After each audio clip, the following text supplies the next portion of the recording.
Okay mga kababayan, Chris Ulo po at welcome po rito sa ating YouTube channel. Okay mga kababayan, mga ka-analyze, pag-usapan ho natin itong isang taong ito.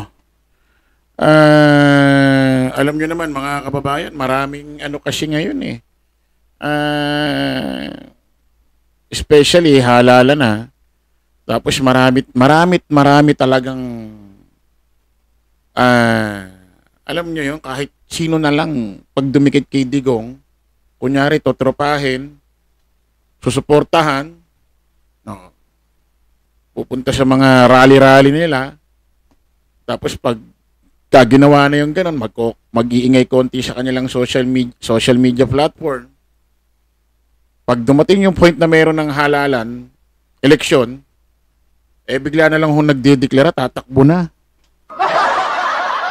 Ha? Marami hong mga nagpapapansin ngayon eh. Ginagawa hong parang tawag dito, ginagawa nila si Pangulong Bongbong parang tulay papunta sa kasikatan. Mapansin, magkapangalan sa social media, mainstream media. O katulad dito, may isang lalaki na nagpapapansin, nag-aakusa, nagbibintang dito ho sa House of Representative sa mga mambabatas kung pumirma ho dyan sa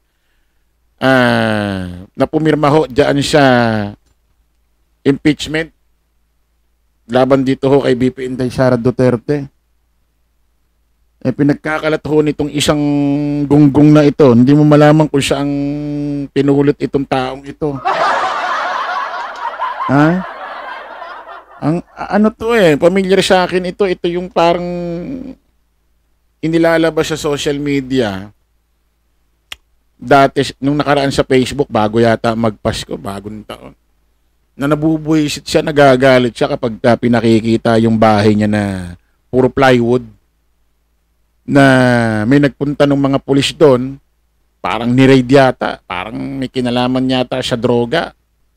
Noong panahong administrasyon Duterte ito Noong panahong administrasyon Duterte niya naranasan itong pangyayaring ito. Kumakampi pa doon, kinakalaman pa sa itong administrasyong Marcos, samantalang doon sila nakaranas ng kadimonyoan sa administrasyon na yun. Parang ito rin si Mama Glenda. Si Mama Glenda. Ito si Glenchong. Ang pinagtatanggol, ang administrasyong nagdaang Duterte. Ang kinakalaban, itong administrasyong Marcos.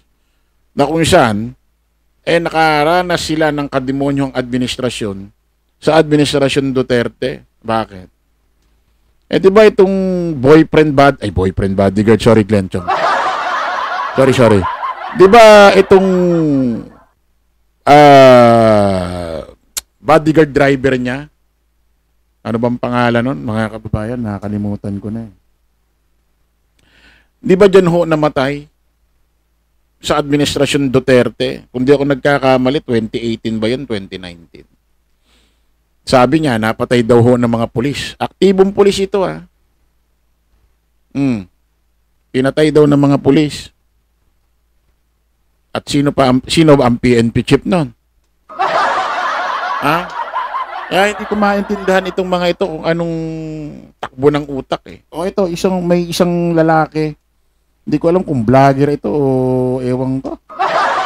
Kung anong karir nito sa buhay. Oo.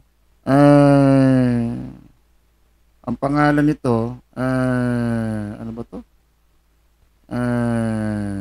Tio Moreno. Oo.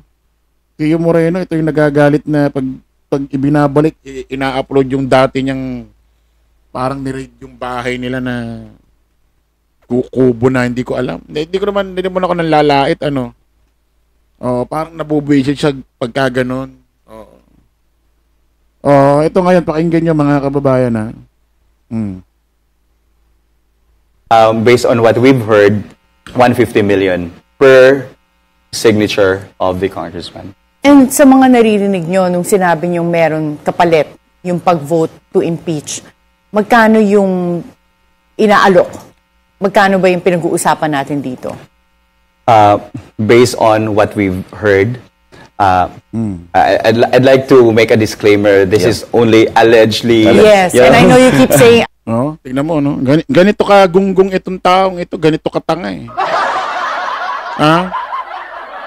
Sipin mo naririnig-rinig niya lang daw na yung ginawang pagpirma sa impeachment laban kay BP Inday Sara Duterte na 215, nadagdagan pa yan ng benching ko, may bahid, may kapalit daw na 150 million bawat isang pirma.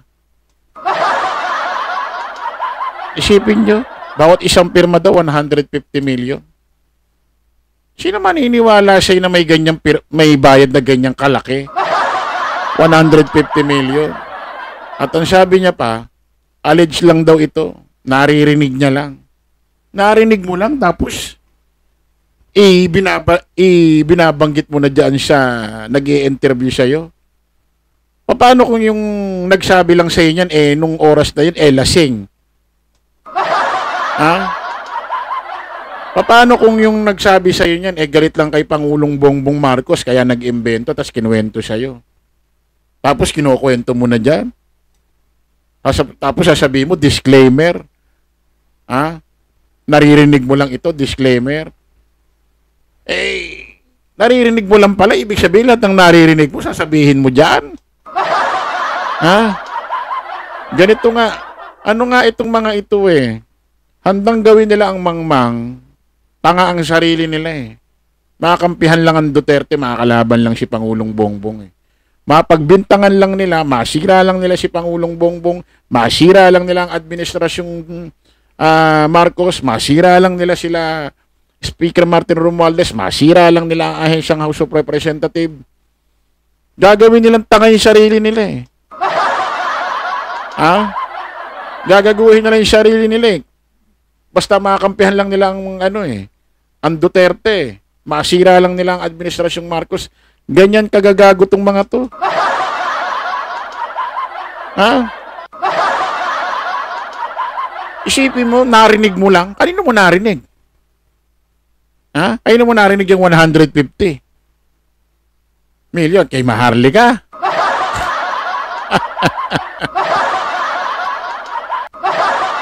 Ha? Ganun pala yun, Pag may naririnig ka, tapos i-interviewin ka ng isang programa sa mainstream media, kukwento mo na. Ha?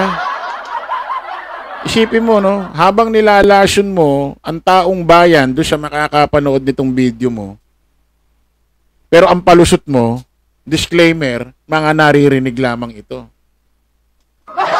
Ha?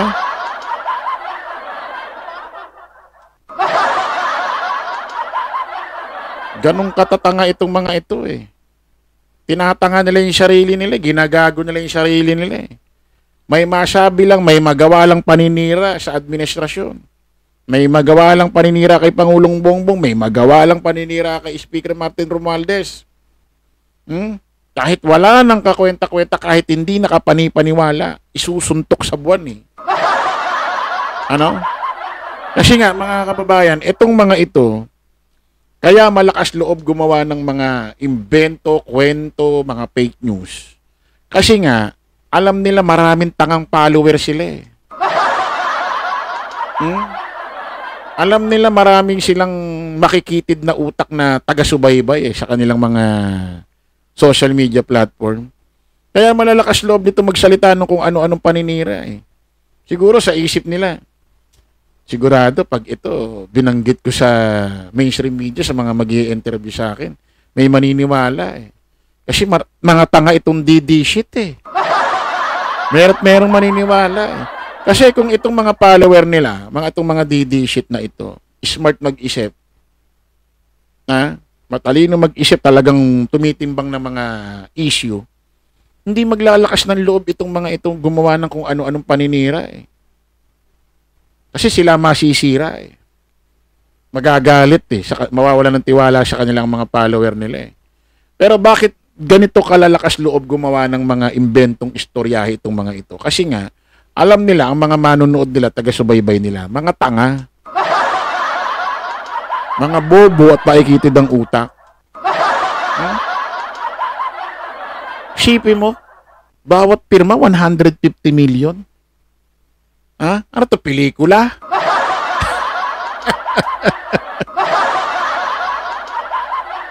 Putik. 150 million. Kung may 150 million isang pirma, lahat na yan pumirma. Lahat na yan pumirma, pati kahit sino, baka nga pati si Pulong, baka pumirma na rin eh. Alam mo ba kung gaano kalaki yung 150 million sa isang pirma lang? Tapos, hindi pa alam kung talagang mai-impeachment trial or makukonvict yan si BP Inday Sara. 150 million na agad. Ako naniniwala, mga kababayan, kahit hindi magbayaran, talagang maraming pipirma eh. Kahit di mo nga ilibre siguro ng lugaw sa guyan eh. May pipirma eh. May pipirma at may pipirma eh. Isipin mo, ang daming hindi masagot. Ang daming hindi maipaliwanag kung paano ginastos, nilustay ang pera. 400 na resibo na kung saan tumanggap daw ng mga confidential fund, lahat peke. Especially yung Mary Grace Piatos, wala naman daw nag-e-exist na ganun, pero may resibo. Campo at ni BP Inday Sara Duterte rin ang may kasalanan. Bakit nakarating sa House of Representatives? Bakit may mga nag-file? Kasalanan din niya yan eh. Katulad nung ginawa niyang pananakot, pagbabanta dun sa tatlo kay Speaker Martin Romualdez, Elisa Marcos, Pangulong Bongbong Marcos. Napapatayin niya. Grounds pala yon para ma-impeach ang isang politiko, ang katulad niyang Vice President. Kaya nga kasalanan niya lahat ito eh. Hindi naman magkakaganito kung hindi rin dahil sa kanya. Kumbaga, ito na lang yung mga inano mo eh. Bunga ng tinanim mo sa sarili mo.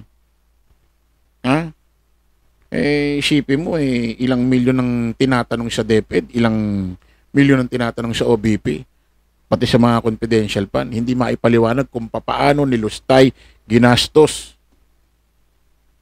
Wala nga maisagot eh. Wala nga ma-explain, wala nga maipakitang proof, resibo eh. Hindi naman siya pwede basta-basta mag-iimbento, kinakailangan swak yun sa report edit ng COA. Kaya nga kahon na kahon eh. Kaya kahon na kahon. Okay, maraming salamat po mga kababayan. Kita-kita tayo sa panibagong live, panibagong vlog. Paalam po, pasamantalang yung lingkod, Dos Chris Ulo. Lagi natin tatandaan doon, follow the majority. Follow the right way. Maraming salamat. Kita-kits po tayo ulit. Bye-bye.